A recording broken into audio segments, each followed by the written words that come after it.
And now it's Deborah Kobylt Live. Hi, everybody. Please welcome to Deborah Kobylt Live today, Joan Ranquet, a well-known animal communicator. I mean, in fact, if you have any questions, DM me because perhaps during our show she can get to some of them. But also author who wrote this terrific book. Please, everybody, you got to pick this up. Communication with All Life. Revelations rather, of an animal communicator. Now we're talking about just about all animals, right? Cats, dogs, horses, you name it, you can communicate with them. Is that right, Joan? That is correct. I think everybody's an animal communicator. I think you're right about that. And throughout the book, you talk about telepathy, right? Talk to me about how you even got into this, how you realize that you can communicate and understand what an animal is trying to communicate to us, and then therefore pass that on to us, please. Well, so first of all, I was like everybody probably that would listen to this, and a big animal lover.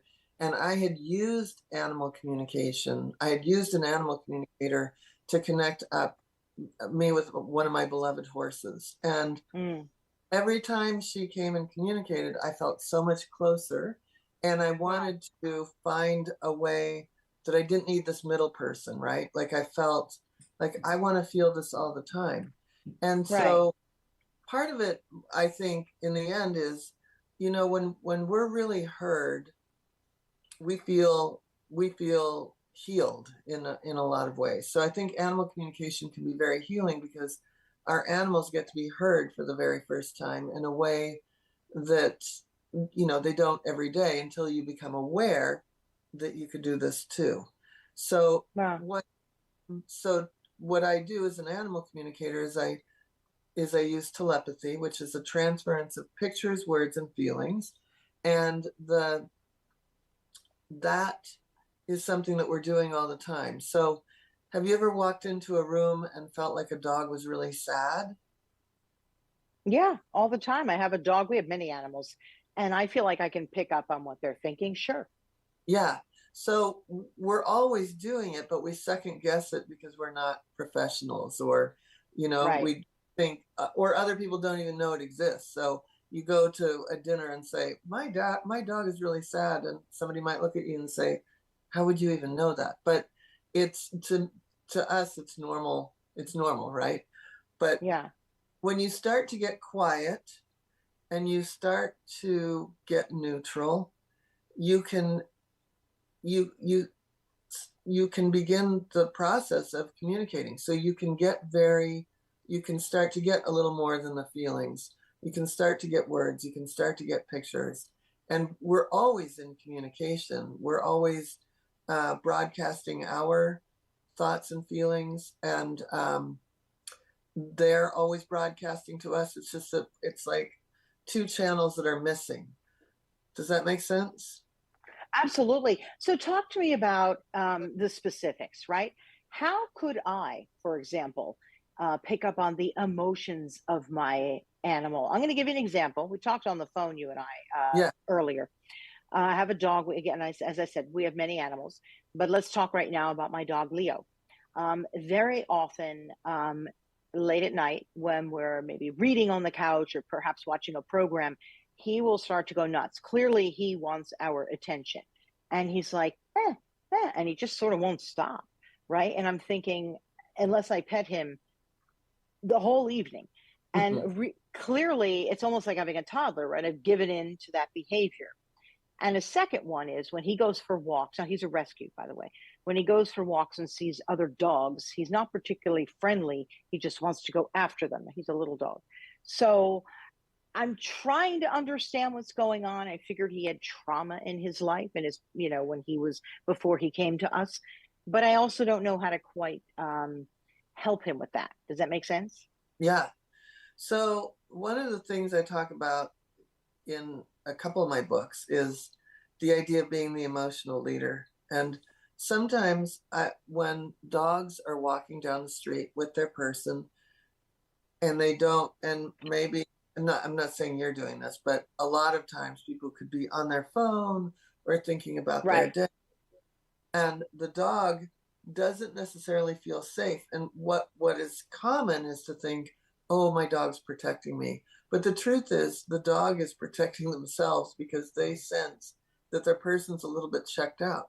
But when we come more into an emotional leadership and say, I got this, Leo, we're good, and stay really grounded through those moments, often they start to not get as barky on the or growly on the walk. Does that make Yeah. sense? Yeah, but that's for us, that's not the case. I'll even talk Yeah. to him on the walk. It's when he sees another animal goes nuts to the point where I have to actually pick him up and just take him away because he's gonna end up going through his leash and his collar, and he really gets aggressive. And again, I don't really know how to read that. I do talk him through it, and then I eventually, because he won't stop. So that's what I mean. Sometimes animal behaviors can be difficult to decode. I'm thinking maybe he had some kind of trauma with other animals. Maybe he was in a situation where he was in a hoarder situation with lots of animals and needed to find his space. I can't tell, but it's hard to read him. So I guess I do my best and just try to calm him down, right? Yeah. Yeah. I always say there's animal communication, there's energy healing, there's training, and there's management. So you're in management basically with him. But what I like to do is just to get very quiet, and we could do it if you wanted, and really connect with Leo and then find out what happened to him. I mean, I feel like something did happen to him, and I feel like he's got a very extreme, he just kind of gets re-triggered every time he sees other dogs. How is he on a leash otherwise? He gets excited. He can't wait to go outside, right? He can't wait to go. He, barks like a lot of them do. He's like, oh, I'm so excited. I'm so excited. And the minute we head out the door and he's in the street and, there's other dogs, that's it.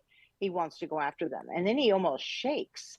So, but that's what I mean. Like, you're the kind of person I know that you also come into people's homes, right? And you even do therapy with a person and their animal. Could you tell us about that? What do you do? Well, I would get quiet and connect with Leo, find out what was going on with him or other, all of your animals, tell you what they had to say, and then, it might reframe how you go forward with what, it might change what you think about going outside with him on the leash. So it's like I said, they would feel heard for the first time in that very direct way that then would calm them down in a way. And then it would help you to discern what you were picking up on that was truly, intuitive. And then also what you could do to change. Right. So for your clients, when they call you, because you've actually given many examples in your book, right? There's one example with her name was Jane and Remington. Let's talk about Jane and Remington. You were actually able to decode what was going on with her and her beautiful horse, right? Yeah, that's one of my favorite stories. So I went to this barn to talk to the horse Remington, and Jane was a teenager at the time, and she wanted to win more than anything in the world, and she felt like this horse didn't like her and was almost sabotaging the situation, because the horse would not go through the water jump. And so in the particular event that she does, to compete, you have to be able to run through water and go over and jump. So it's scary, right? But horses are like bomb proof. They go through it. So anyway, this young girl felt like the horse would not do it and would kind of spook and move away from the jump. So what her parents were videoing this session between me and the young girl, and I could tell that they just thought this was the most ridiculous thing, but it was their last hope because they were about to sell the horse.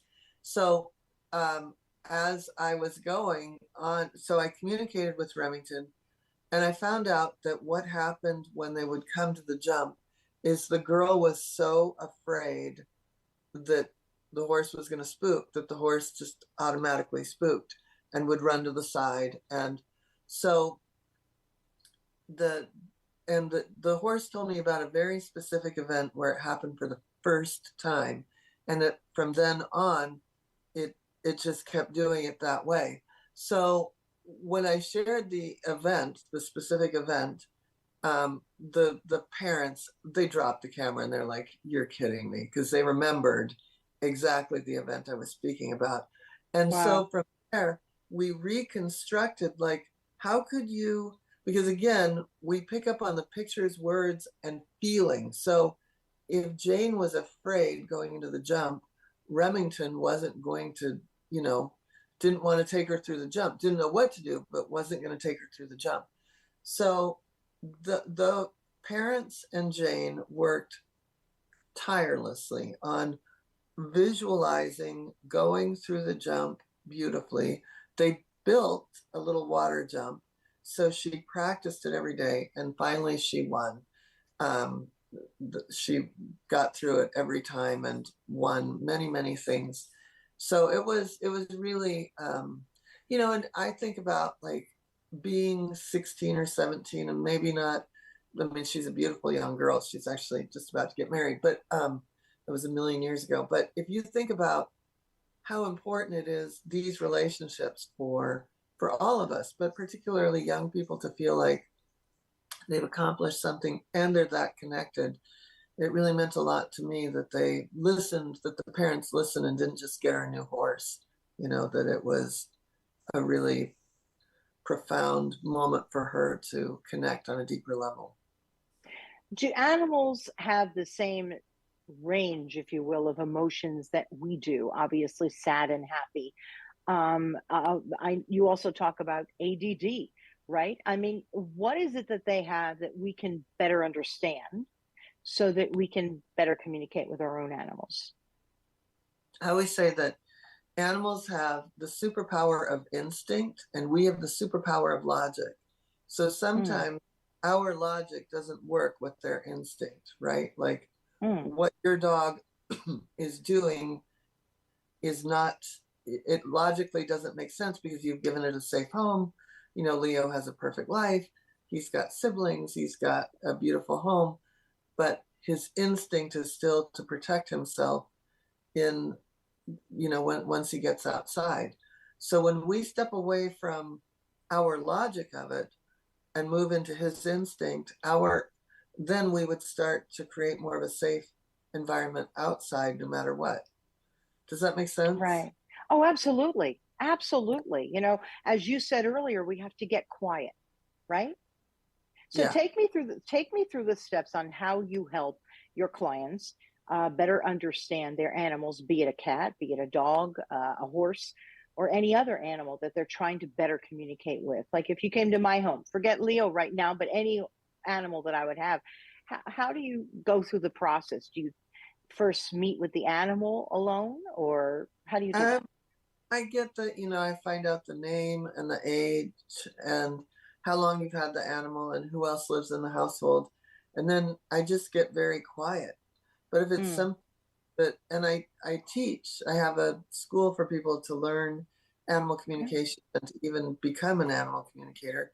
And some of the first steps that we would do is just to like put both feet on the floor and become aware of our breath. And just get very quiet. And when we can get that quiet, we start to recognize what our own, I call it the landscape of our mind, that we understand what the landscape of our mind is. And that we notice like, my mind's very busy right now, so I'm just going to concentrate more on my breath. And as my mind starts to quiet, I might recognize that that's not my thought. That's actually my cat saying, I'd like dinner now, or whatever it is. We can start to recognize that some of the things in our minds are not our own thoughts. And it's true with feelings and even physical. Sometimes you're picking up on, I always say that people often go to the chiropractor for their spouse's bad back. We can pick up on people's stuff. Yeah. I mean, it really is sort of working with a young, like working with a, let me try that again. It really is like working with a young child. You know, you have to sit down, you have to be quiet, and you have to first pick up on what it is they're thinking and going through, isn't it? It's very much like that. Very, very, very much. In fact, you know, when you asked about the range of their emotions are very deep, but they don't Yeah. have, they wouldn't have regret like we have regret.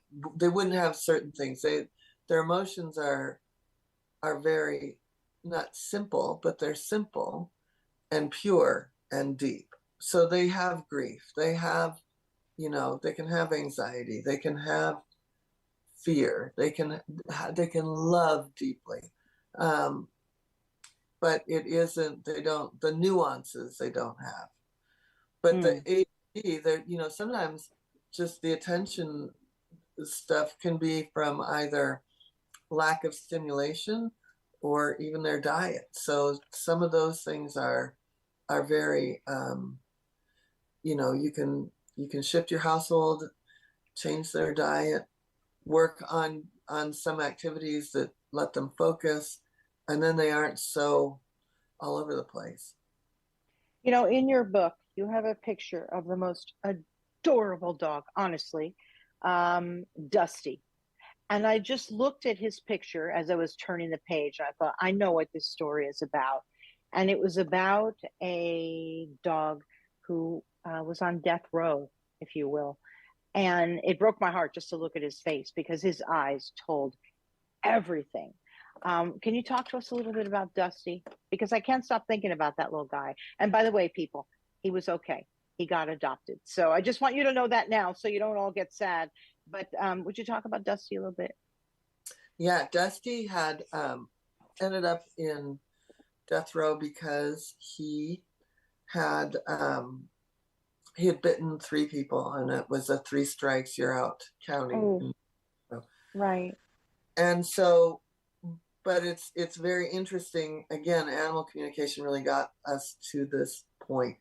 So I was brought on as a expert witness for this situation, and because the the woman who had him, or he was in her care at the end, was was fighting for him. And so what Mm. I got in a sense of was that he had been with some people that were on drugs and were kind of strung out, and he had been hit by a car on his left side, Oh, and that that when people approached him from the left side, that's when he would react and bite. And so the when we shared that, sometimes I can't believe this. When we shared that with the judge ordered X-rays, and so we were able to get X-rays. And it turns out the reason this woman was fighting so hard is the people that were on drugs with the dog. That was her son, and her son was oh, also, and she wanted to make sure that this dog was alive when her son got out of jail. And so, anyway, we got the X-rays.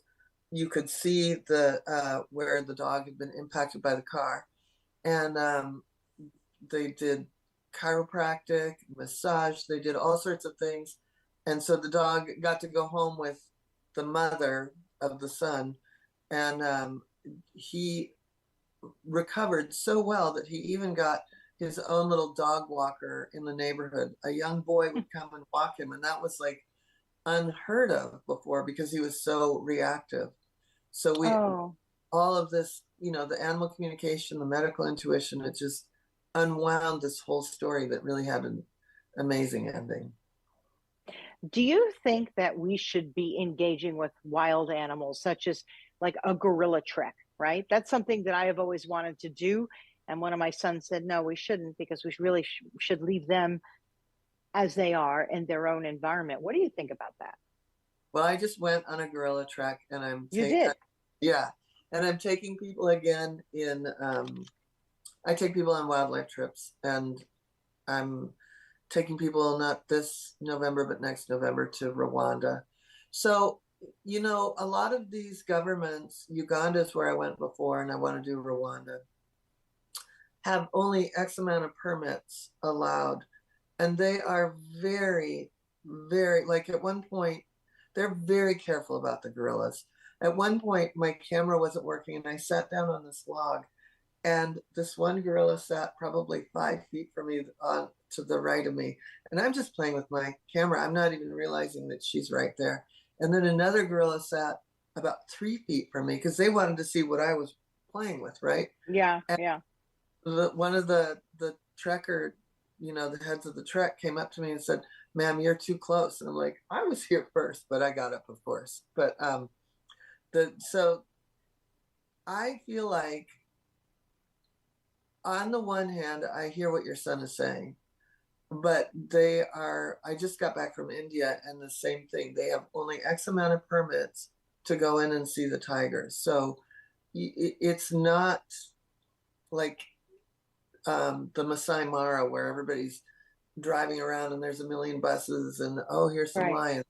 It's very contained and controlled, and you only have an hour. It's 1 hour a day. It's 1 hour a day, and it's very controlled. But and they only let 8 people in this group, depending on the size of the family of gorillas. So it's really well managed. And the reason I think it's important to see them and to be with them is to see them in their natural habitat, and to be able to come home and for you to share the story of what you experienced of a mother carrying her baby and how beautiful that was. Like, they're going away if we don't talk about them. Right. What are your thoughts on zoos? Because it's complicated, because if children don't have an opportunity to see animals at all, same thing, how will we even talk about them? They'll just see them in the pages of a book. What are your thoughts on that? I would love to see it get completely transformed for the animals that are already in zoos. Right. So I think San Diego does a good job. My friends at the Gibbon Conservation Center, they're constantly working to build their enclosures bigger and create a habitat where the animals are replicating their environment, which is difficult to do. So I think zoos, I don't love zoos, but I also, it's complicated, right? Because it's really complicated, because we can't return these gibbons. I mean, some of these gibbons can be sent to the wild, but some of them have lived in captivity their whole life, older, and wouldn't survive. So it's you have to really think through, how can we replicate the wild? Who could go back and who couldn't? And what are the threats to them out there in the wild? Would they end up being bushmeat? I mean, it's horrible. Right. So, no, it is. It's terrible. Talk to me, please, about what you do in terms of teaching people to communicate with animals, because that's part of what you do, right? You teach people to be animal communicators. You teach people to do it professionally as well. So for people who are interested, I'd like them to know what you do and how they can get in touch with you. So they can, my website is joanranquet.com. And so I have everything from just getting started to wanting to communicate or be a better communicator at home. Because again, when we talked about the telepathy, I think once you start learning that, you learn how to be a better sender, to be a better communicator, to be clear with your messages. So I have courses for that. And then I have everything up to the professional training. And in that training, you learn everything from being solid, really trusting yourself, being confident, being able to go out there as a professional and communicate with animals in any setting.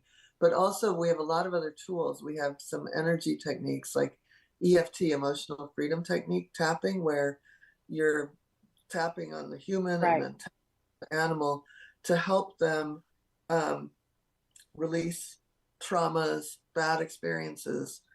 And that really shifts the behavior. So all my students or graduates are trained in the animal communication, in the EFT, and then also in another technique called scalar wave, which is a very healing technique to help animals relax and calm down. And also it targets things like kidney disease. So we've watched blood work come back and have remarkable results with that healing technique. So they're all trained with all three of those tools.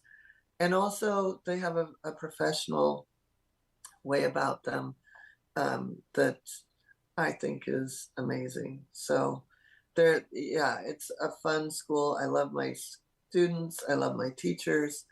I love what I get to do. Yeah, I mean, there's so much to learn, right? But basically, in a nutshell, which I got out of the book is, be quiet, be calm, allow the animal to communicate with you. You're right, through energy, through telepathy. They don't speak English. They may understand it, but they don't speak it back. And it's really for us to slow down and try and understand what they're trying to say to us, right? Absolutely. I mean, the world could benefit from us. It's like if we are practicing this at home and we take it out into the world, I always say we could solve world peace just through animal communication, because just getting quiet and listening to each other, the world would be a better place. Yeah. Do you have a favorite animal? Horses, dogs, and cats, and lions and dolphins. Really? That's beautiful. In other words, all of them, right? You love all them of them. After being with the gorillas or being with tigers, I'm in my tiger dress. Just a couple weeks ago, I can't. Tigers, being with the tigers, it was so funny because, you're sitting there for hours, and the tiger would get up and walk about 10 feet and then plop back down, and then get up and plop back down. I mean, they're just like house cats. So all of it. I love all of it. So I take people on trips twice a year, and I try to make it all different, but that people have an experience with an endangered species so that we can help them not be. Wow, beautiful. Gosh, I've so enjoyed talking to you. I just want our audience to know where they can find you. You did give out your website and also your book, available on Amazon. Anywhere else? I imagine your website, right? And Barnes and Noble and all of the places. Yeah, all of the online places, and often they're actually in the Barnes and Noble. Beautiful. Okay, Joan Ranquet, Communication with All Life. Everybody, please pick up this book. It's wonderful. I got very excited when this came my way. I couldn't wait to speak with you. I enjoyed reading it very much because I think I'm fairly good, fairly intuitive with it, communicating with animals. But this taught me a lot more that I didn't really know about them, right? I figured, oh, I'm doing okay, but what about them? How are they doing? What are they trying to say to me? So I really picked up a lot from this. So everybody, I implore you, please pick up this book. It's really just lovely. Get in touch with Joan if you want to learn more, if you want to take classes. And gosh, that trip sounds real interesting to me, Joan. So I may be, calling you about that one, because that's one I've been wanting to do. I've been a little on the fence about it, but I actually feel better hearing your answer about going to visit them. It's really, I mean, they really, really, really dialed it in to be all about the animals. The other thing is all the guides, and it makes me want to cry. They all love these animals more than anything in the world. So it's their soul's duty to protect them. Yeah, you can see that. I mean, honestly, I'm a little obsessed. Sometimes I just watch videos at night about that and you can see that, you can feel that. I know that they each, sort of have an animal in particular that they, sort of guide throughout the animal's life. It's actually a beautiful thing. It's really, really beautiful. Same with the elephants. We visited them. And it was a beautiful experience. So people, get in touch with Joan about that too, if you have any interest in visiting. And for our show, you can find it on YouTube and Facebook, and also as an audio podcast on iHeartRadio, on Amazon, and anywhere you get your podcasts. Just put in our name, Deborah Kobylt Live, and you'll find our interview with Joan. So thanks everybody for tuning in.